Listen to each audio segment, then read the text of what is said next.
नमस्कार साथीहरु, सधैं जस्तो शिक्षक सेवा आयोग र लोक सेवा आयोगका लागि केही सामग्रीको साथमा आज पनि उपस्थित भएको छु।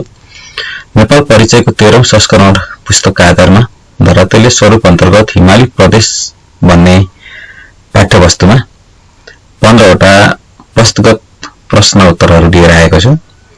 हाम्रो उज्यालो संसार युट्युब च्यानललाई सब्स्क्राइब गरी लाइक र कमेन्ट गरेर यहाँले निरन्तर रूपमा यस्तो उपयोगी सामग्रीहरू हेर्न सक्नुहुनेछ। सुरु गरौं, हाम्रो पाठतर्फ जाउँ। हामी यहाँ यी पाठ्यवस्तु भन्दा पनि वस्तुगत प्रश्न उत्तरतर्फ लागौं। प्रश्न सुरु होस् गर्ने बेला भयो। यहाँनिर 15 वटा वस्तुगत प्रश्नहरू सुरु हुँदैछन्। प्रति प्रश्न 30 सेकेन्डको समय दिनेछ। यहाँहरूले पनि आफ्नो मूल्याङ्कन गर्न सक्नुहुनेछ। सुरु गरौं। हिमाली प्रदेशले नेपालको कुल भूभागको कति प्रतिशत क्षेत्रफल समेटेको छ? कमा 10%, आमा 15%, 19.7% र 68%। यहाँहरूको अनुमान कति सही हुन्छ हेर्दै जाउँ। समय सकिन लाग्यो। सही उत्तर 15%। दोस्रो प्रश्नमा जाउँ। हिमाली प्रदेशको उत्तर दक्षिण चौडाई कति किलोमिटर रहेको छ? 15 देखि 30 किलोमिटर, 25 देखि 50 किलोमिटर, 50 देखि 100 किलोमिटर, 80 देखि 120 किलोमिटर। यसको सही उत्तर फटाफट कमेन्ट गर्नुहोला।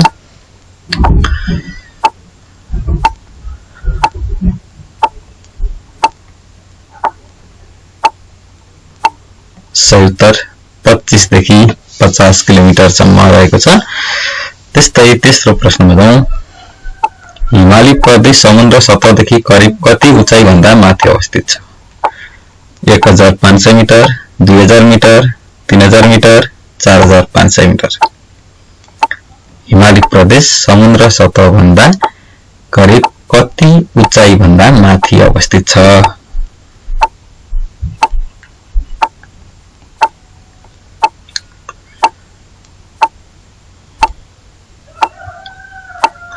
यसको सही उत्तर 3000 मिटर। प्रश्न नम्बर 4 मा जाउँ। नेपालमा पूर्वदेखि पश्चिमसम्म फैलिएका प्रसिद्ध हिम श्रृङ्खला कतिवटा रहेका छन्? 18 वटा, 22 वटा, 28 वटा, 32 वटा। पूर्वदेखि पश्चिमसम्म फैलिएका प्रसिद्ध हिम श्रृङ्खलाहरू कतिवटा छन् त?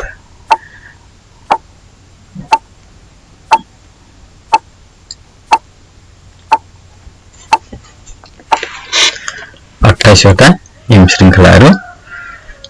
त्यस्तै प्रश्न नम्बर 5 मा जाउँ। सगरमाथालाई विक्रम सम्वत 1990 अथवा 1933 ईस्वी सम्वतमा थर्ड पोलको उपाधि कसले दिएका थिए?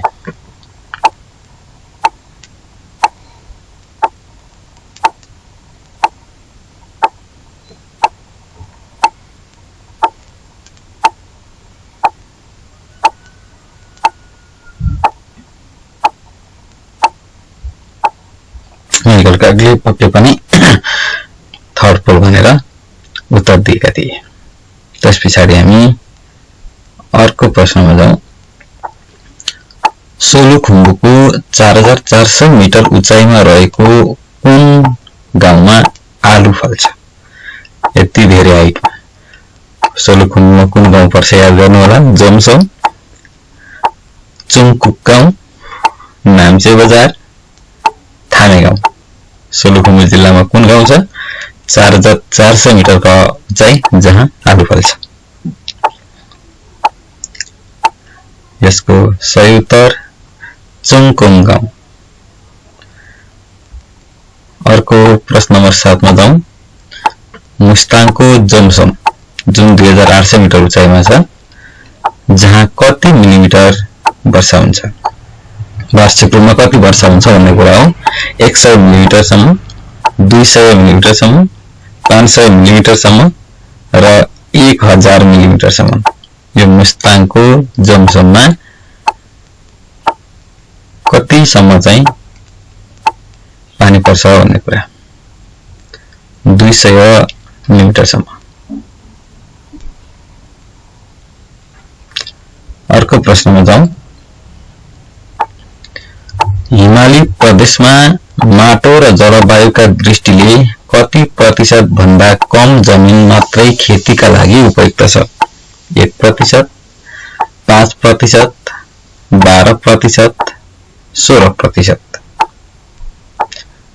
हिमाली प्रदेशमा माटो र जलवायुका दृष्टिले कति प्रतिशत भन्दा कम जमिन मात्रै खेतीका लागि उपयोगी छ? यसको सही उत्तर 1%। माटो र जलवायुका दृष्टिले। प्रश्न नम्बर 9 मा जाउँ। उच्च हिमाली क्षेत्रको कति प्रतिशत भूभाग मनसुनी चरणका लागि उपयुक्त छ? 5%, करिब 12%, 25% र 40%। यी सम्पूर्ण प्रश्नहरू नेपाल सरकारको सञ्चार मन्त्रालय अन्तर्गत प्रकाशित नेपाल परिचय भन्ने पुस्तकबाट तयार पारिएका हुन्, जुन नेपाल सरकारको आधिकारिक पुस्तक हो। यसको सही आन्सर छ करिब 12%।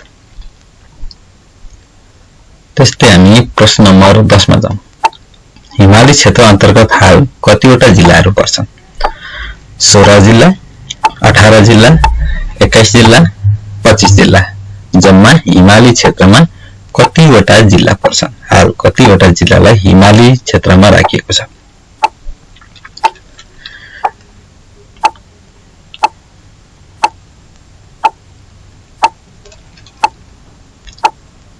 यसको सही उत्तर 21 जिल्ला। हिमाली क्षेत्रमा ताप्लेजुङदेखि दार्चुलासम्म गएर जम्मा हाल 21 वटा जिल्ला रहन्छन्। त्यस्तै हामी प्रश्न नम्बर 11 मा जाउँ। विक्रमसम्म 2078 को जनगणना अनुसार हिमाली क्षेत्रमा कति प्रतिशत जनसंख्या बसोबास गर्छन्? 5.15%, 6.08%, 8.2% र 15%। ख्याल गर्नु होला 2078 सालको जनगणना अनुसार हिमाली क्षेत्रको जनसंख्या।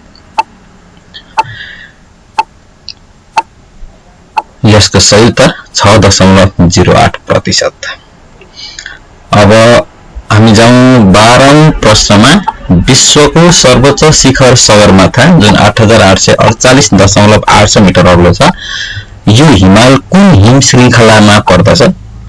एउटा छ कञ्चनजंघा, अर्को महालंगुर, अन्नपूर्ण, रोवालिङ। यो अत्यन्त सजिलो प्रश्न छ, यहाँहरूले यसको सही उत्तर पक्कै पत्ता लगाउनुहुन्छ होला।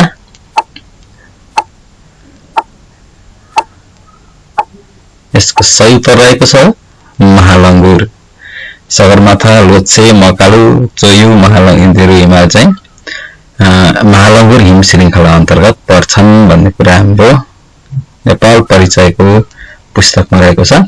त्यस्तै 13औं प्रश्नमा जाउँ। प्रसिद्ध गौरीशंकर हिमाल जुन 7134 मिटर अग्लो छ, यो गौरीशंकर हिमाल चाहिँ कुन हिम श्रृंखलामा पर्दछ त? जुगल, रोवालिङ, गणेश, सेराङ। यी चारवटा हिम श्रृंखला मध्ये गौरीशंकर हिमाल जुन 7134 मिटर अग्लो हिमाल, यो कुन हिम श्रृंखलामा पर्छ? यहाँले आफ्नो मूल्याङ्कन गर्दै हुनुहुन्छ पक्कै पनि। यसको सही उत्तर छ रोवालिङ हिम श्रृंखला। गौरीशंकर चाहिँ रोवालिङमा पर्छ। हामी 14औं प्रश्नमा पुग्यौं। मनासलु हिमाल 8163 मिटर अग्लो छ, यो कुन हिम श्रृंखलामा पर्दछ? मनसिरी, नीलगिरी, अन्नपूर्ण, धौलागिरी। मनासलु हिमाल 8163 मिटर अग्लो हिमाल कुन हिम श्रृंखलामा पर्दछ? हामीले अघि हेरेका थियौं 28 वटा हिम श्रृंखला भन्दा त्यसमध्ये कुन चाहिँ मनासलु पर्छ, कुनमा पर्छ भन्ने कुरा। यसको सही उत्तर रहेको छ मनसिरी हिम श्रृंखला। मनासलु र हिमालचुली यी दुईटा हिमाल चाहिँ मनसिरी हिम श्रृंखला अन्तर्गत पर्दछन्। र हाम्रो 15औं प्रश्न रहेको छ। अपी हिमाल जुन 7132 मिटर र सयपाल हिमाल 7031 मिटर अग्ला हिमालहरू छन्।